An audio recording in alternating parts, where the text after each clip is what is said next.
एक साधारण सा इंसान राष्ट्रभक्ति की भावनाओं में डूबता है। मातृभूमि की उस सुगंध को छूकर, उस सुगंध को सूंघकर वो आसमान को छू लेता है। इतिहास के पन्ने पलटते पलटते वो खुद ही अपना इतिहास बन जाता है। KB9 न्यूज़ चैनल के इस सेट पर हमारे साथ खास मुलाकात के लिए आज मौजूद है भारत के पंत प्रधान पद के उम्मीदवार नरेंद्र मोदी जी के भाई प्रहलाद मोदी जी। आज उनसे खासा बातचीत करेंगे उनके जीवन काल पर, उनके बाल्यकाल पर और उनके एक व्यक्तिगत संबंधों पर। सीधी चर्चा KB9 न्यूज़ चैनल में।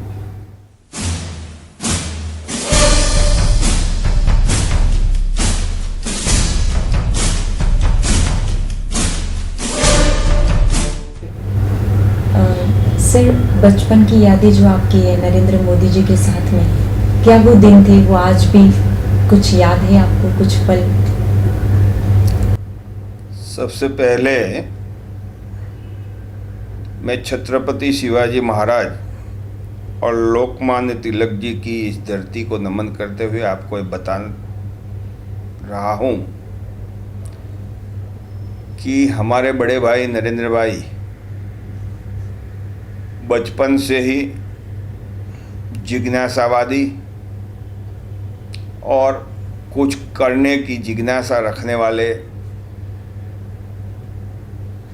व्यक्तियों में से एक हैं। उन्होंने और हम सब भाई और बहन ने पिताजी की आर्थिक परिस्थिति इतनी सुदृढ़ नहीं थी, इसके बावजूद भी हमारी परवरिश में हमारे माताजी और पिताजी ने कोई कचास छोड़ी नहीं है। पिताजी की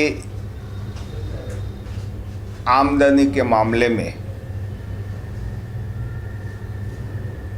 घर का कारोबार चलाने का जो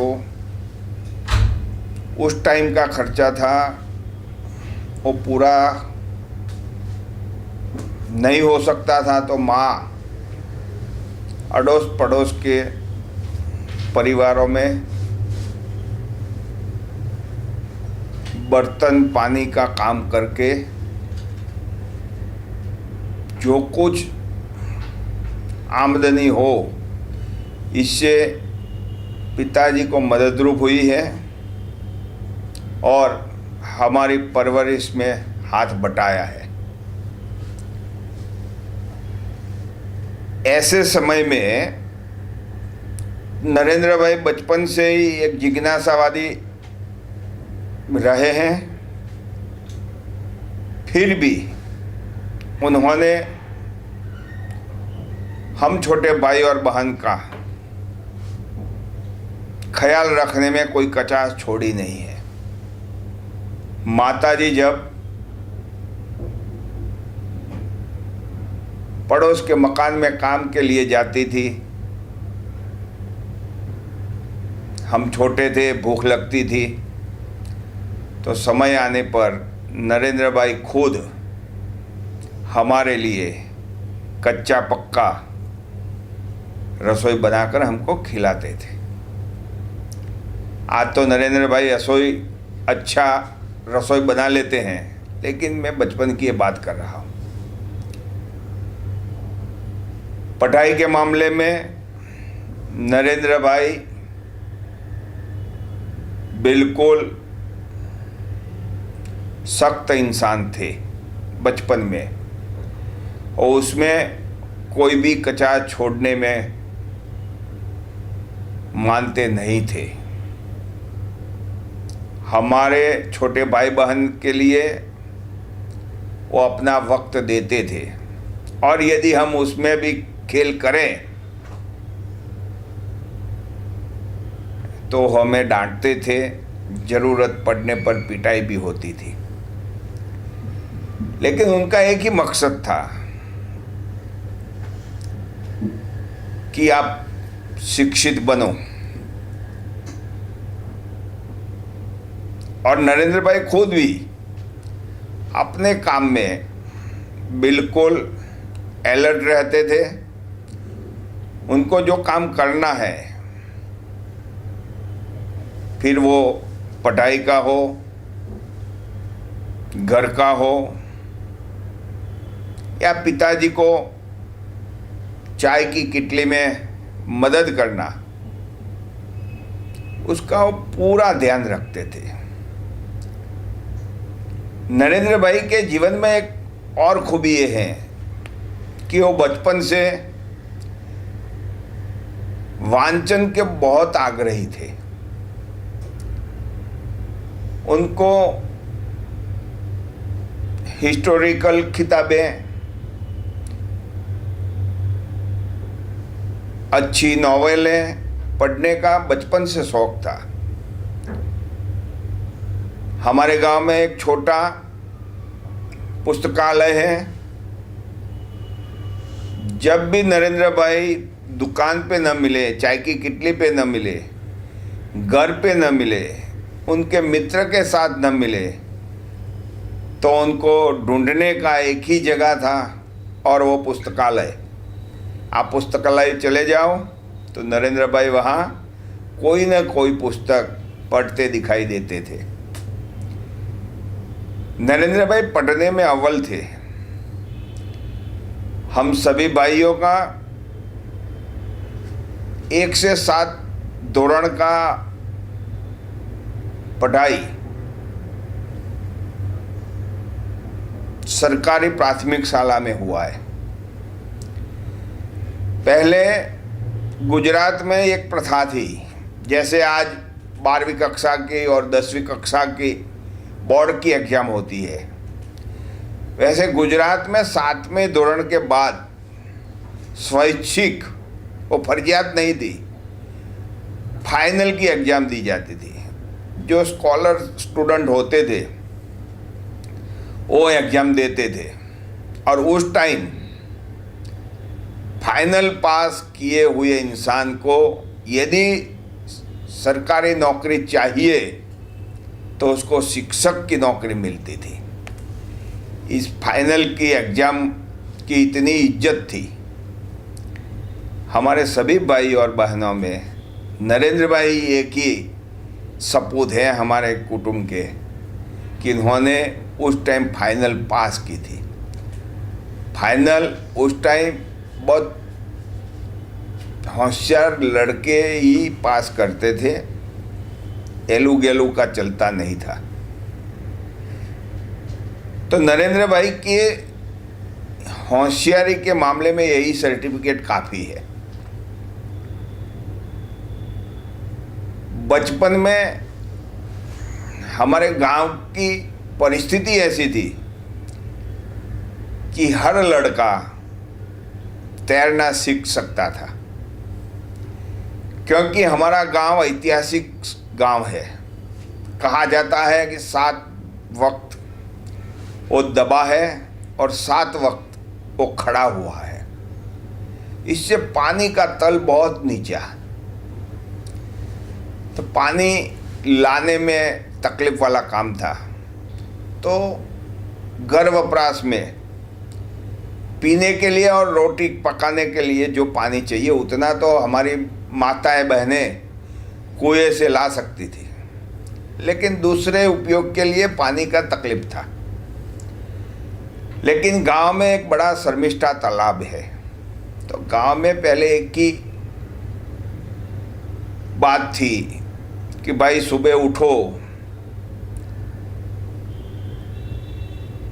और बगल में रुमाल, चड्डी, बनियन ले आओ और तालाब पे चले जाओ, मुंह में और बुलबुल का दातन, तालाब जाकर स्नान करो, नित्यक्रम करो। तो अपने आप लड़के तैरना सीख जाते थे। मैं तो आज तक सीखा नहीं हूँ क्योंकि मैं डरपोक था, लेकिन नरेंद्र भाई अच्छे तरवैये बने। उन्होंने कभी आपको तैरना सिखाया? बात एक ही है कि मैं पानी में नीचे जाने के लिए तैयार नहीं था तो कैसे तैरना सिखाते। और घर से भी उनको बताया जाता था कि इसको परेशान मत करना, तू उसको किनारे पर बैठ के ही स्नान करने देना। लेकिन नरेंद्र भाई तैरना सीख गए और अच्छे तरवैये बने। हमारे शर्मिष्ठा तालाब में एक सिचुएशन है, बीच में एक देरी है, देरी जिसको मंदिर की तरह है। नरेंद्र भाई हर रोज उस देरी तक तर के जाते थे और वापस आते थे। इस देरी पे साल में एक दफे ध्वजारोहण होता है। गांव के युवान तैर के जाते हैं और उधर ध्वजारोहण करते हैं। एक प्रसंग ऐसा बना था कि नरेंद्र भाई जा रहे थे ध्वजारोहण करने के लिए और कहीं से 4-5 मग्गर आ गए और उनको गिर लिया। किनारे खड़ी जनता बूमें लगा रही थी कि मग्गर वहाँ से हट जाए। नरेंद्र भाई बीच में, फिर भी भगवान की देन से नरेंद्र भाई सुखरूप ध्वजारोहण करके वापस आ गए।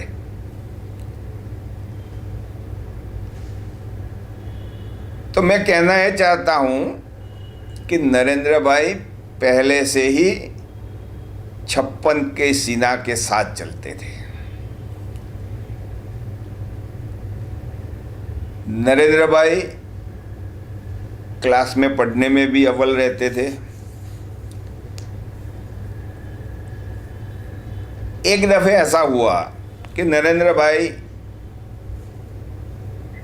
तालाब में गए थे, तो वहाँ उसकी नज़र एक मगर के छोटे बच्चे पर गिरी। उन्होंने उसको उठा लिया और उसको उठाकर घर ले आए। घर लाए तो माताजी ने उसको इतना ही बताया कि यदि तुझे मेरे से कोई अलग कर दे तो मेरी परिस्थिति क्या होगी। नरेंद्र भाई को कहना नहीं पड़ा माताजी को कि इसको वापस छोड़ा। नरेंद्र भाई समझ गए और माँ का दर्द उनको परेशान किया और वो तुरंत उसी मगर को, बच्चे को वापस तालाब में छोड़ आए। नरेंद्र भाई बचपन से ही कोई भी बात से डरते नहीं थे। पहले से ही उनमें बचपन से ही नेतृत्व की भावना नेतृत्व की भावना है। बचपन में क्लास प्रतिनिधि बनने का उनको शौक था। जब भी हम छोटे बड़े खेल खेलने को जाते थे तो कैप्टनशिप के लिए वो आग्रही रहते थे कि मैं ही कैप्टन बनूंगा, क्योंकि मैं कुदरत ने ये बचपन से ही संस्कार दिए थे कैप्टनशिप करने का, जो आज पूरे दुनिया के सामने प्रज्वलित है। नरेंद्र भाई की निगाह में बचपन से सबके लिए आदर भाव का संस्कार रहा है। हमारी माताजी अनपढ़ थी, फिर भी माताजी की एक जिज्ञासा थी कि मेरे बच्चे पढ़े लिखे। तो माताजी को तो ज्ञान था ही नहीं कैसे पढ़ा जाता है, क्या है ये बुक में क्या लिखा है, उसके लिए तो विपरीत परिस्थिति थी। लेकिन माताजी जो हमारे मोहल्ले में पढ़े लिखे थे, उनसे मिलकर हमें क्या करना चाहिए, कैसे पढ़ना चाहिए, ये मददरूप होने के प्रयत्न किया है। माताजी को अपने बच्चे सुसंस्कृत हुए, संस्कारी हुए, इसकी भी बहुत चिंता थी। तो माताजी हमारे गांव में जो शाखा लगती थी उसके बारे में उन्होंने तलाशी किया कि यहाँ क्या सिखाया जाता है। और उनको जब ये तय हो गया कि यहाँ संस्कार दिए जाते हैं, अच्छे लोग आते हैं, अच्छे घराने के लड़के आते हैं, तो हमको वहाँ जाने की मंजूरी दी थी। सभी भाई बहन हम बचपन से शाखा में जाते थे। उस टाइम तो शाखा में हम खेलना और कूदना, उसके सिवा तो कुछ था ही नहीं। और कोई हमारा वरिष्ठ आ जाए तो जो कुछ बोले वो सुन लेने का। उसमें से नरेंद्र भाई ने वो जो संस्कार मिले थे उसको अच्छी तरह से कैचअप किए। हमने तो खेल खेलने में छोड़ भी दिए, लेकिन नरेंद्र भाई ने उसको कैचअप किए और युवानी में वो संस्कार को उपयोग में लाए और दुनिया के सामने खड़े हो गए हैं। ये नरेंद्र भाई की एक बहुत बड़ी खूबी है। वडनगर रेलवे स्टेशन पर मोदी जी चाय बेचते थे, तब कोई एक खासा अनुभव आपको याद होगा? वडनगर रेलवे स्टेशन पर हमारे पिताजी का चाय का स्टॉल था। हमारी माध्यमिक स्कूल 3 मिनट के फाजिल पर थी। रेलवे स्टेशन से 3 मिनट का अंतर था। वहाँ हमारी माध्यमिक स्कूल थी। हम 8वीं कक्षा से माध्यमिक स्कूल में गए और जब भी इंटरवल पड़ता था स्कूल में तो हम सभी भाई बहन जिसको मौका मिले वो दुकान पे चले जाते थे, किटली पे। यदि उस टाइम रेल का आना हो तो हम चाय लेके जाते थे। लेकिन नरेंद्र भाई उसमें भी हमसे आगे थे, क्योंकि उनको हर रोज किसी को मददरूप होने का स्वभाव रहा था, बचपन से रहा था। तो हम तो इंटरवल में कभी खेलने को भी लग जाते थे दूसरे मित्रों के साथ, लेकिन नरेंद्र भाई नियमित रूप से इंटरवल में भागते भागते सीधे दुकान चले जाते थे। और रेल आती थी, तुरंत पिताजी को मदद करने के लिए वो चाय बेचने को हर डिब्बे में दौड़ा दौड़ करते थे। यही जिज्ञासा कुछ करने की थी उनमें। वो आज देश की जनता के लिए भी वही जिज्ञासा लेकर निकले हैं। दूसरी बात यह है कि नरेंद्र भाई ने हर हमेश हमारे परिवार की चिंता की है। हम छोटे थे, मैं तो उनसे 2 साल छोटा, तो साथ में खेला हूँ, साथ में खाने को बैठा हूँ, साथ में सोया भी हूँ। खाने पीने के मामले में कभी लड़ाई झगड़ा? खाने पीने के मामले में ऐसा था कि नरेंद्र भाई सुबह के नाश्ते के लिए आग्रही थे। उनको सुबह का फुल मिलना चाहिए, फिर पूरे दिन मिले न मिले चले। तो इसीलिए वो तो होने वाला ही था, क्योंकि सुबह के नाश्ता तो इतना होता ही नहीं है। तो कम पड़े तो समझो कोई भाइयों में ऐसा कुछ होता है, तूने ज़्यादा ले लिया, मेरे को कम दिया, ये रहता था। फिर भी नरेंद्र भाई हमारी पूरी ख्याल रख करते थे। जब भी हम खेलने को जाते थे तो ऐसा कोई खेल नहीं जिससे मुझे शारीरिक हानि पहुँचे, ऐसा खेल मुझे खेलने ही नहीं देते थे। यदि खेलता मैं तो वहाँ पर भी मेरी दरकार करते थे, मेरी पूरी मुआवजत करते थे। कोई लड़का मेरे से कुछ भी गड़बड़ कर देवे तो नरेंद्र भाई वो अपने सर पे ले लेते थे और मुझे हटा देते थे वहाँ से। ये उनकी पूरी कोशिश रहती थी कि मुझे कोई हानि न पहुँचे। लेकिन पढ़ाई के मामले में वो पिटाई भी कर देते थे, क्योंकि उनको था, उनका आग्रह एक ही था कि तुम पढ़ो। नरेंद्र भाई बचपन से पतंग उड़ाने के बहुत शौकीन हैं और मैं छोटा था, मेरा कारोबार उनके साथ चलता था, तो मेरे मुकद्दर में फिरकी पकड़ने का काम आता था। पतंग चकाने का तो मिला ही नहीं है। तो वैसे बचपना था, तो बचपना में वैसे होता था कि हर रोज़ क्यों मेरे को परेशान करते हैं, फिरकी मेरे को पकड़ने का, पतंग वो चगाए, आनंद वो लेवे और मजदूरी मैं करूं। तो कभी कभी मैं उनसे मना भी कर देता था कि मैं आज नहीं पकड़ूंगा। तो उनको अपनी मानहानि होने का एहसास होता था। और उस टाइम जो कुदरत ने उनके अंदर जो ठांस ठांस के दिया है गुस्सा, वो प्रज्वलित होता था और वो गुस्सा मेरे पर आ जाता था, तो मेरी पिटाई भी करते थे। फिर मैं खड़ा हो जाता था मार खाने के बाद। ये हमारा बचपना गुजरा है ऐसे दोनों भाइयों के बीच में। बचपन के बाद थोड़ा एक स्टेप हम आगे आते हैं, तो कहीं दोनों में मतभेद की भावना निर्माण हुई थी? हमारे में आज भी मतभेद नहीं है। मैं आज Gujarat fair price shop and kerosene licence holder का एसोसिएशन चलाता हूं और उसका गुजरात का मुखिया हूं। नरेंद्र भाई गुजरात के मुख्यमंत्री हैं। तो यूनियन और सरकार हर हमेशा आमने सामने ही रहती है, लेकिन नरेंद्र भाई ये लोकशाही प्रणाली के साथ जुड़े हुए एक इंसान है। वो हर हमेशा बोलते हैं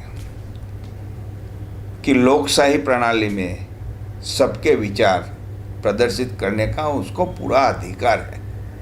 उन्होंने आज तक न मुझे ऐसा कहा है कि तू ये क्यों करता है, छोड़ दे, ये कर वो कर, आज तक नहीं कहा है। वो उस मामले में हाथ भी नहीं लगा। फिर भी जब भी मेरे दुकानदारों के कोई भी प्रश्न हुए और मैं उनको मिला हूँ और मेरी बात सही है, उनके दिमाग में आती है, तो उन्होंने हमारी बात को सपोर्ट किया है और हमारी मांग के पीछे ब्यूरोक्रेट को आदेश भी किए हैं।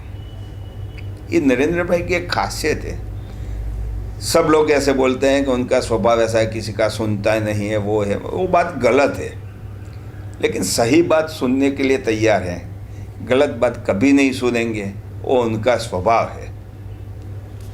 मोदी जी के विवाह के बारे में आपकी क्या है? ये उनका निजी मामला है, मैं उसमें कुछ बताऊंगा नहीं और बोल भी नहीं सकता, क्योंकि नरेंद्र भाई ने अपने खुद ही बता दिया है कि वो शादीशुदा है। तो फिर आगे मेरे को क्या कहने का है। फिर भी आप एक छोटे भाई होने के नाते भाभी के लिए आपका जो कर्तृत्व था, जो प्रेरणा आपने उन लोगों से ली थी, क्या आज भी वो बरकरार है? वो आज भी मेरे लिए पूजनीय है। भाभी जी भी है, भाई भी है। कभी बातचीत का मौका आता है या कभी कार्यक्रम होता है आपके घर? कोई समय होता है तो मिल जाते हैं। अभी हाल ही दिनों में तो मिले ही नहीं है, क्योंकि आप मीडिया वाले ही बता रहे हैं कि जसोदा बहन मिलती नहीं है, कहाँ छुपाई है। ये तो मीडिया वाले चला रहे हैं, तो फिर हमारी क्या हस्ती है। तो भी एक व्यक्तिगत होता है कि घर का एक सदस्य है और उस सदस्य से मिलने से कहीं ना कहीं रूबरू आप होते ही जरूर। वो तो मिलते हो, कोई ऐसा प्रसंग हो जाता है तो मिलते हैं, नहीं मिलते ऐसा है ही नहीं। और भाभी जी ने भी आज तक बताया नहीं है कि वो लोग मुझे मिलते नहीं है, बुलाते नहीं है, ऐसा तो बताया नहीं है। फिर वो बात का चर्चा करने से क्या फायदा है।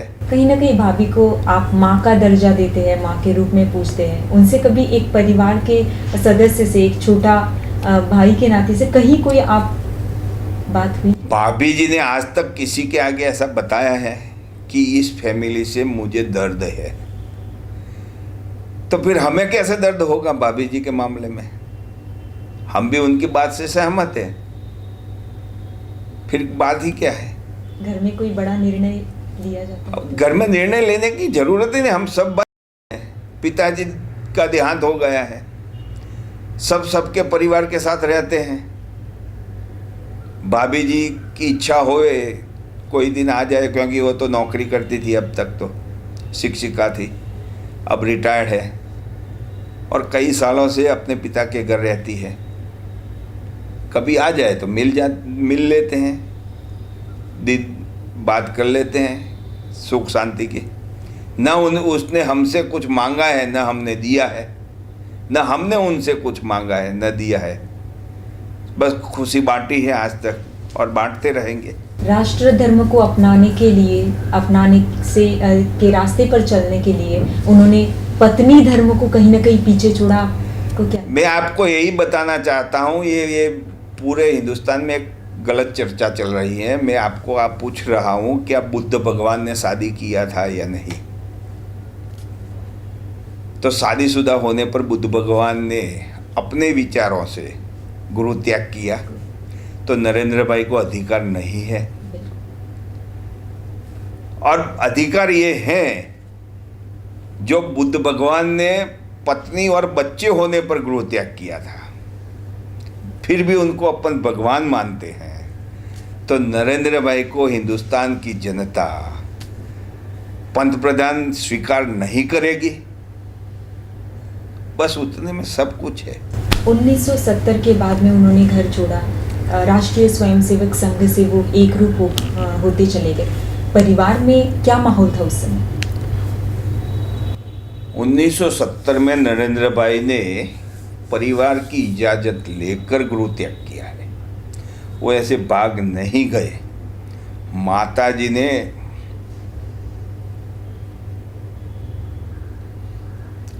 टीका लगाकर उसको विदा किया।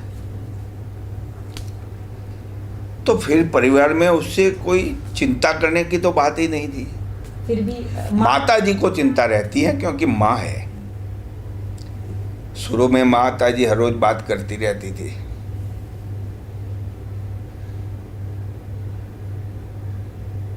कि भाई ने क्या खाया होगा, कहाँ सोया होगा, क्या करता होगा। लेकिन आज तो माता जी भी उस समय से पसार हो गई है और वो भी निडर बन गई है। उस समय आपके मन में क्या भावना आई जब एक बड़े भाई, आपसे 2 साल से बड़े भाई? उस टाइम तो हम हमारे विचारों में दौड़ते रहते थे, तो ये सोच भी नहीं करती कि भाई क्या करते हैं। हम तो ऐसे समझते थे कि भाई गए हैं, मिलेंगे कोई दिन। फिर भी एक पल ऐसा याद आता होगा जब एकांत में रहते होंगे? कभी आया नहीं है ऐसा। हमने पूरे परिवार ने स्वीकार किया है कि भाई ने जो त्याग किया है उसके लिए हमें बलिदान देना है परिवार को। तो परिवार ने भी बलिदान दिया है। आज 20 साल का लड़का अपने से अलग होता है, परिवार का एक सदस्य जाता है, तो उसकी याद तो सताती होगी, उसको कोई मना नहीं कर सकता। फिर भी उसको स्वीकार किया है। तो परिवार ने भी बड़ा त्याग किया है इसके पीछे। परिवार का त्याग कम नहीं है। और परिवार का त्याग की आप तुलना करो तो आज नरेंद्र भाई जो कुछ है वो परिवार के बलमुद्दे पर है। परिवार का त्याग उसमें बहुत बड़ा काम किया है। यदि परिवार ने त्याग नहीं किया, वो भूल नहीं किए गया होता, परिवार के भाई है, तो नरेंद्र भाई की ये इज्जत बिगाड़ने में परिवार अव्वल रहता और वो इतिहास गवाह है। लेकिन आज 14 साल गुजरात के मुख्यमंत्री हो गए, कहीं परिवार का इंसान का नाम आया है? वही त्याग है परिवार का। और इस त्याग की भावना से पूरा परिवार जब चल रहा है तो नरेंद्र भाई में तो उससे भी ज़्यादा त्याग की भावना होगी, क्योंकि वो तो कुछ करने को निकले हैं। व्यक्तिगत और सार्वजनिक तौर पर आपके और आपके बड़े भाई नरेंद्र मोदी जी के क्या संबंध है? मैंने बताया ना कि मैं 12 साल में 3 दफ़े मिला हूँ, वो भी मेरे दुकानदारों के मामले में। भाई के नाते तो मैं मिलने को जाता ही नहीं, क्योंकि नरेंद्र भाई जो कर रहे हैं वो देश के लिए कर रहे हैं। और दूसरी बातें हैं कि नरेंद्र भाई पारिवारिक कुटुंब से बाहर निकल गए हैं। अब तो ये राष्ट्र उनका कुटुंब है। भारत माता ने का वंशज जो है वो सभी उनके भाई बहन हैं। तो फिर हम परिवार वालों को क्यों ये बात से उनको बाहर निकालना चाहिए? और जिसका जीवन राष्ट्र के लिए समर्पित है उसको परिवार में क्यों सम्मिलित करें? ये तो हमने सोच के रखा है और हमारा पूरा अनुमोदन है कि भाई आप जो कुछ कर रहे हैं हम सहमत हैं। नरेंद्र मोदी जी सांप्रदायिक है, क्या लगता है? ये बिल्कुल गलत बात है। हमारा बचपना भी मुस्लिमों के साथ बीता है, आज भी मुस्लिमों के साथ हम रहते हैं। हमारे गांव में जहां हमारा घर है, जहां हमारा बचपना पसार हुआ था, ठीक उसके बरोबर सामने दाहिनी और तीसरे मकान में मुस्लिम परिवार रहता था। और हमारे मकान से 50 कदम आगे जाओ तो पूरा मुस्लिम मोहल्ला है। तो हमारा बचपना मुस्लिम बच्चों के साथ गुजरा है। आज भी हमारा संबंध है मुस्लिमों के साथ। हमारे माता पिता के संस्कार हिंसात्मक नहीं है। तो फिर वो कैसे आप बता सकती हो कि वो उनमें जुनून है। लेकिन एक बात चौकस है, नरेंद्र भाई राष्ट्रीय स्वयं संघ के प्रचारक होने के नाते उनके विचारों में एक राष्ट्रभक्ति ने अपना हिस्सा बना लिया है। और उनके विचार में एक ही है, जो इंसान राष्ट्रद्रोही है, जो राष्ट्र को हानि पहुंचाने वाला है, ऐसा इंसान हिंदू हो या मुसलमान, उनके लिए वो स्वीकार्य नहीं है। और वो आज नहीं, आने वाले दिनों में भी स्वीकारेंगे नहीं। उनके लिए मुस्लिम, ईसाई, सिख, ये बात ही गलत है। वो ये सांप्रदायिक वादों से ऊपर उठे हैं। ये सब तुम्हारे और हमारे बीच है, नरेंद्र भाई के पास है ही नहीं ऐसा। गोधरा हत्याकांड की गोधरा कांड की व्यक्तिगत राय आपके बारे में क्या है? गोधरा कांड, जब अयोध्या कार सेवक वापस आ रहे थे और गोधरा स्टेशन पे ट्रेन का डिब्बा जलाया और उसमें जो 50 इंसान जल गए हिंदू, तो इससे क्या था कि पूरे गुजरात के हिंदुओं में आक्रोश था। और ये आक्रोश के कारण ये कुछ हो गया। लेकिन मैं आपको ये बताना चाहता हूं कि बरोबर 3 दिन बाद, आज जो बोलते हैं कि सरकार विफल रही, सरकार ने ये नहीं किया, सरकार ने वो नहीं किया, ये बात गलत है। 3 दिन के बाद मैं और मेरा मुस्लिम मित्र है इस्लाम भाई, अहमदाबाद में, दोनों साथ में हमारी फूड कंट्रोल के ऑफिस पे गए थे जो आश्रम रोड पर है। इस्लाम भाई राशन की दुकानदार है, मैं भी राशन का दुकानदार हूँ। हम दोनों साथ में गए थे। यदि सरकार ने कुछ नहीं किया होता तो तीसरे दिन हम साथ में जा सकते। हमारे पास कोई पुलिस प्रोटेक्शन नहीं था, हमको कोई भी मार सकता था। लेकिन ये बात बिल्कुल गलत है। उसके बाद जो कुछ हुआ है वो लोगों का आक्रोश था, और वो आक्रोश के कारण हुआ और सरकार ने उसको दबाने के लिए प्रयत्न किए हैं। वो तो सुप्रीम कोर्ट ने भी स्वीकार किया है। नरेंद्र भाई को दोषित नहीं ठहराया है सुप्रीम कोर्ट ने। तो फिर आज इस मामले में बार बार एक ही बात चला कर हिंदुस्तान की जनता को भ्रमित करने का प्रयत्न करना, यही एक इस देश का घोर अपमान मैं मानता हूँ। कि कितनी दफे ये बात चलाओगे, इतने साल चलाई, अब तो बंद करो। जब कुछ मिला ही नहीं है तो फिर क्यों गलत चलाते हो। मोदी सरकार के विरोध में आपने कभी कोई आंदोलन खड़ा किया है? मैंने सरकार के विरोध में नहीं किया है, हमारी मांगों के लिए किया है। हाँ, तब तो गुजरात की सरकार नहीं, सरकार के विरोध में नहीं। हमें सरकार की कुर्सी ले लेने का ही तो है ही नहीं। हम कौन है कि पूरी सरकार को हटा सकेंगे। लेकिन हमारी मांगों के लिए हमने आंदोलन किया है। आंदोलन कभी साथ में तो किया नहीं जाता, कहीं ना कहीं एक बात सीधी है कि हमारे विचार दिखाने के लिए हमें रोड पे आना पड़ता है। इससे सरकार का विरोध करते हैं ऐसा है। सरकार का विरोध तभी होता है कि जब मतदान होता है और लोगों को हम समझाने को निकल जाए कि भाई इसके विरोध में मत दो, इसके विरोध में मत दो, तो हम सरकार के विरोधी हैं। तो ऐसी कौन सी मांग थी आपकी कि जो मोदी सरकार नहीं कर? हमारे राशन दुकानदारों के जो प्रश्न थे उस मामले में हमने किया था आंदोलन, और उसमें हमें सफलता भी मिली है। भाई साहब ने हमारी बात सुनी और आज गुजरात के राशन दुकानदार इसी भाजपा सरकार से, नरेंद्र भाई मोदी की सरकार की वजह से दुकान बैठे जो माल मिलता है और उसके पीछे जो कमीशन मिलता है पूरा उनको मिल रहा है। अभी पहले जो खर्चा हमारे पर था वो सरकार ने ले लिया है लाने का। और मैं ये भी कहता हूँ कि आज तो गुजरात सरकार ने व्यवस्था की है कि हमें अब गोडाउन भी माल लेने को जाने का नहीं है। हमें बैंक में पैसे भर दिए, माल अपने आप हमारी दुकान तक आ जाता है, हमें एक पैसा का भी खर्चा नहीं।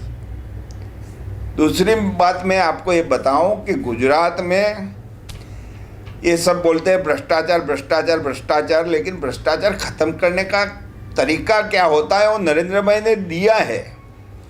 पहले गुजरात में राशन की दुकानें देने के मामले में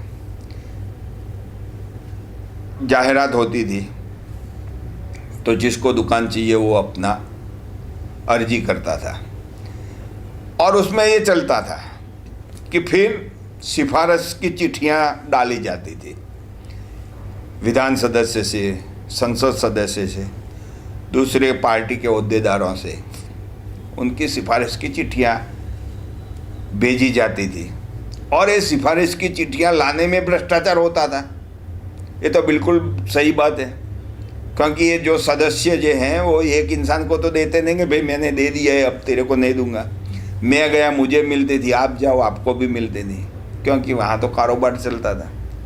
नरेंद्र भाई ने शासन धुरा संभाली, सबसे पहला काम किया है राशन की दुकान देने में, उन्हें पहला नियम बनाया कि शिक्षित बेरोजगार को ये दुकानें दी जाएगी। तो इस सिफारिश का मामला बंद हो गया, तो भ्रष्टाचार बंद हुआ कि नहीं? बस वही उनकी दृष्टि है, करने का रास्ता है, कानून बदला नहीं है, कानून तो वही है, खाली पद्धति बदली है। और पद्धति बदलने से हमारी राशन की दुकानों में जो पहले सिफारिश के भ्रष्टाचार चलते थे वो बंद हो गए और आज जो इंसान सबसे ज़्यादा पढ़ा लिखा है और उसको दुकान चाहिए तो उसको मिलती है, बेरोक टोक मिलती है, उसको कोई मना भी नहीं कर सकता, उसमें किसी की चलती नहीं है। इतना स्पष्ट व्यवहार खड़ा कर दिया है। ये भ्रष्टाचार नाबूदी का एक सोपान है। दूसरी बात मैं बताऊं, गुजरात में आज 24 घंटा बिजली मिलती है। बिजली की पैदाश तो ज़्यादा हुई नहीं अभी, वो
वाले भी खुश है। किया तो कुछ है ही नहीं, सिर्फ उसका अमलवारी को सही बनाया। कर्मचारी भी वही है, बिजली पैदा करने वाले, फिर भी आज चलता है गुजरात में। तो यही दृष्टि होनी चाहिए, लोगों की सुखाकारी के लिए चिंता है और इसीलिए ये इंसान कर सकता है। खाली साइन करने के लिए बैठा नहीं है, साइन तभी वो करता है जब उसका दिल मानता है कि अभी मैंने सही काम किया है, चल साइन करो। और इसीलिए गुजरात का विकास हो रहा है। कभी ऐसा हुआ है कि आपने जो मांग रखी और वो तुरंत हाथों हाथ मिल गई? तुरंत नहीं मिलती, कभी मिलेगी नहीं। और नरेंद्र भाई के पास तो मैं तो क्या, मेरे पिताजी स्वर्ग से वापस आए तो भी नहीं मिलेगी। वो उनके पर चिंता तो करेंगे ही, सोच लगाएंगे, तज्ञों से चर्चा करेंगे, बुलेट से भी बात करेंगे कि भाई ये सही बात क्या है, और उनको लगेगा कि नहीं ये बात सही है तो फिर देखने का नहीं है, मिल जाएगा। आपकी पूरी मांगे गुजरात सरकार ने पूरी नहीं, अभी भी नहीं स्वीकारी, अभी भी बहुत कुछ बाकी है, अभी भी हमारी तो चालू ही है मांग। तो जो मांगे आपकी पूरी हुई है वो आपके व्यक्तिगत भाई साहब के तौर पर हुई है नहीं, मोदी सरकार? बिल्कुल नहीं। मैं व्यक्तिगत भाई साहब की तरह से उनसे मिलता ही नहीं हूँ, कभी बात भी नहीं करता हूँ। नरेंद्र मोदी जी पंतप्रधान बनने के बाद में आपकी उनके लिए भावना क्या होगी?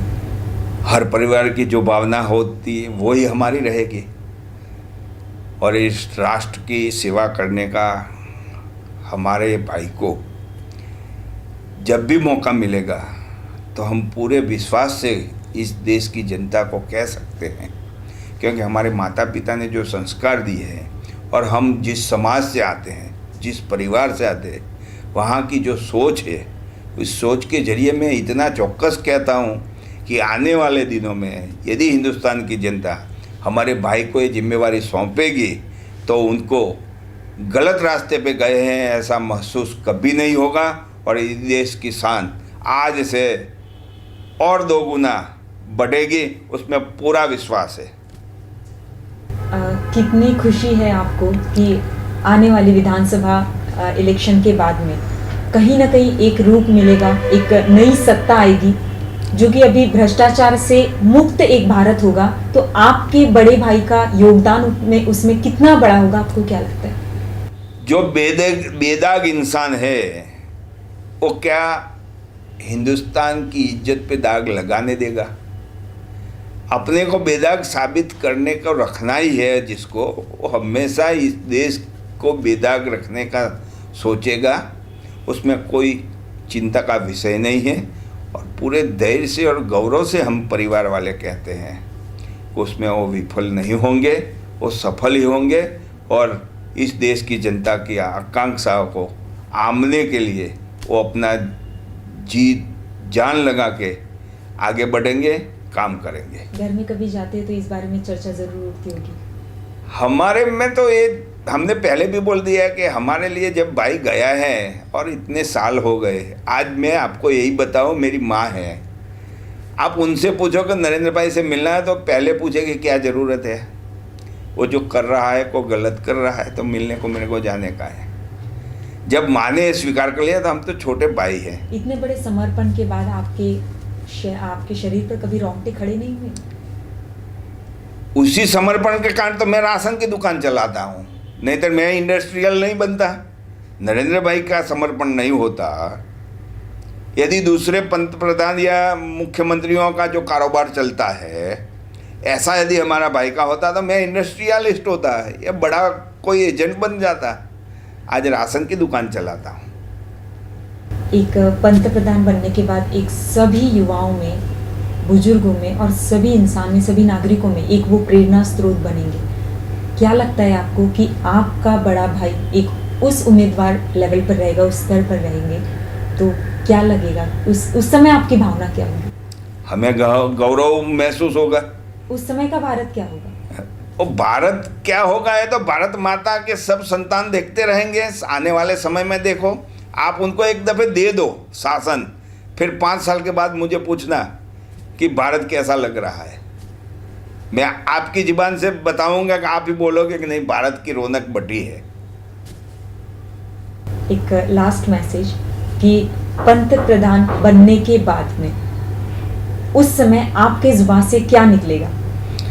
बस हमारे पास तो एक ही बात निकलेगी कि हमारा भाई और आगे बढ़े और दुनिया के अंदर हमारा देश का आने वाले दिनों में जो आज परिस्थिति है उससे आगे उठा के बात करने की एक हमारी जिज्ञासा है। इस देश की हमारी परंपरा है, जो पूर्व दिनों में हिंदुस्तान लोगों को राह चिन्हता था, आज हमें लोगों से पूछना पड़ता है। वो परिभाषा से हम बाहर निकल जाए और वही तक्षशिला, वही नालंदा हमारी फिर से प्रज्वलित हो जाए, वही आकांक्षा रखता हूँ। और देश की जनता को भी मैं पूरा दावा के साथ कहता हूँ कि आने वाले दिन वही होंगे जो हिंदुस्तान के होंगे। धन्यवाद। आज हमारे साथ स्टूडियो में थे जिन्होंने हमारे साथ खासा बातचीत की, एक नए सवाल के साथ में नए जवाब भी दिए। प्रहलाद मोदी जी, जो कि नरेंद्र भाई जी के एक खासे छोटे भाई है। लोक शिक्षण से लोक मंगल तक की यात्रा तय करने वाले नरेंद्र मोदी जी के लिए उनकी ढेर सारी शुभकामनाएं उन्होंने अपने दिलों और दिमाग से दी है। कहीं ना कहीं उम्मीद उठती है उनके पूरे परिवार की ओर से कि भावी पंत प्रधान के रूप में हम नरेंद्र मोदी जी को देखेंगे। अगले हफ्ते अगली बार हम फिर डालेंगे एक खास व्यक्ति पर अपनी नजर। देखते रहिए KB9 न्यूज, पहली नजर पहली खबर।